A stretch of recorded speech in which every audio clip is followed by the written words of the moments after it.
Can you try and explain or illustrate what a world in deep population decline would be like? Yeah. So the first thing, and I often don't talk about, the first thing is all economies are going to collapse. Pretty much the Western, so our economic system is sort of a pyramid scheme. A lot of people know this, but let's just spill it out.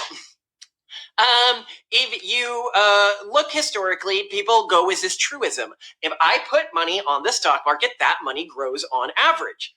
That has been happening because of two things. The number of workers has been growing exponentially, and the productivity per worker has been growing around linearly. A little exponentially, but mostly linearly. Yes, technology has been growing exponentially, but the productivity per worker is about linear.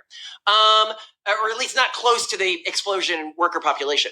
That is why the economy has always been growing.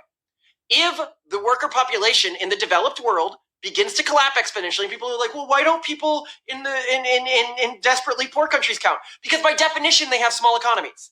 That's why they're poor, because their economies are small. So you don't need to wait for the world's population to begin to collapse for all of the developed world's economies to begin to collapse. So you're going to begin to see the economy shrink on average. It won't be like it is now, where on average things go up. On average, things go down. When things go down on average, people react very differently. You don't leave your money in the stock market anymore. You're going to have mass withdrawals of money from the stock market. And then this begins to break a bunch of other systems. So you see things like Detroit. Okay, so why did Detroit ultimately end up having the problems it was having? And there's a few reasons.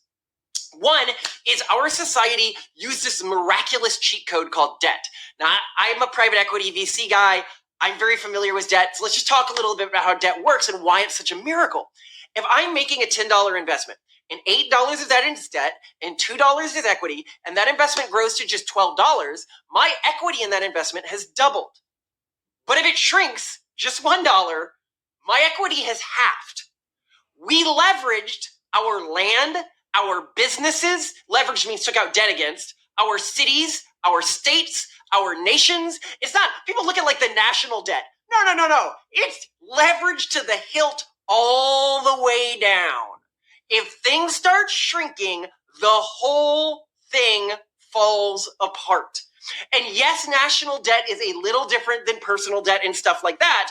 But what you are beginning to go to see is essentially what we saw in Detroit. So people are like, oh, my house will be worth less. That's great. Yeah, it's great if houses go down 20%, maybe 50%. But when people know a house is always going to decrease in price, it decreases to $1. And when a house is $1, like what you saw in Detroit, right?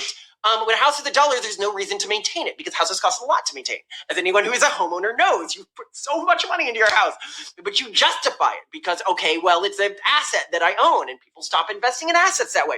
So the whole way we relate to money and the economy is going to change. So endless urban blight, economy is not functioning the way that they're supposed to function. So then what happens? Well, where do people begin to invest? Well, world's collapsing. Where do you put your money? If on average, the economy is collapsing, this is where it gets cool because we get something we haven't had in a long time. Individual human lives start to matter. Individual human cultures start to matter. If you have a cultural group that has a high fertility rate and is technophilic, like they engage with technology, and even if they're technophobic, but less so if they're technophobic, that becomes a group you want to invest in. That becomes a place you want to place money because that's the only place that you can be fairly sure is going to grow in aggregate in the future. And that creates a totally different world economy than the one we have now. And it's a very interesting world economy. And so when people say, like, what actually is our foundation sort of doing? Really what we're doing is we're trying to identify those groups right now and build connections between them so that we can have a pluralistic group of thriving economies of the willing. And of the willing, what I mean is the people who were willing to have kids, willing to give those kids a good enough life so that they wanted to stay in that culture.